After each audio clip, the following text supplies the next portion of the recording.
Good morning mga kananay. Katatapos ko lang mag-almusal. Medyo malungkot ako kasi yung isa sa mga paborito kong artista na si Miss Jacqueline Jose pumanaw na nga.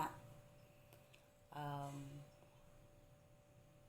so, binalikan ko yung interview ni Mr. O.G. Diaz sa kanya nung way back 2021 siguro yun. Kasi nung napanood ko yun noon, relate talaga ako sa kanya tungkol sa pagiging mabuting ina. Kumbaga, parang sabi ko, parang may mga similarities kami ni Miss Jacqueline sa tungkol sa pagmamahal sa isang anak. Sinabi kasi doon, natandaan ko sa interview ni Mr. O.G. Diaz na malungkot yung buhay mo, Miss Jacqueline Jose, ba't hindi ka mag-partner?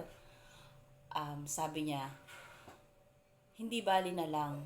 Kung magkakaroon ako ng partner, tapos mawawalan din naman ng puwang yung anak ko sa puso ko, sa buhay ko, at maiilang lang din siya, di bali na lang.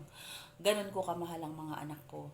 Tapos kung mapapanood nyo lang yung interview ni Mr. O.G. Diaz kay Miss Jacqueline Jose, sa mga katulad kong single parent, talagang iiyak kayo, maluluha kayo sa mga, marami kayong matututunan sa mga sinasabi ni Miss Jacqueline Jose.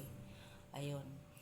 Um, Kasi may mga bagay doon na talagang may mga advice siya doon na talagang tamang-tama sa akin.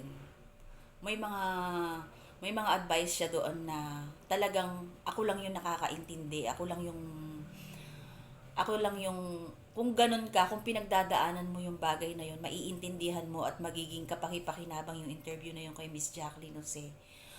Ayun lang, talagang sobrang nakakalungkot yung pagkawala niya kasi napakabuting aktres at napakabuting ina. Hinahangaan kita, Miss Jacqueline Jose.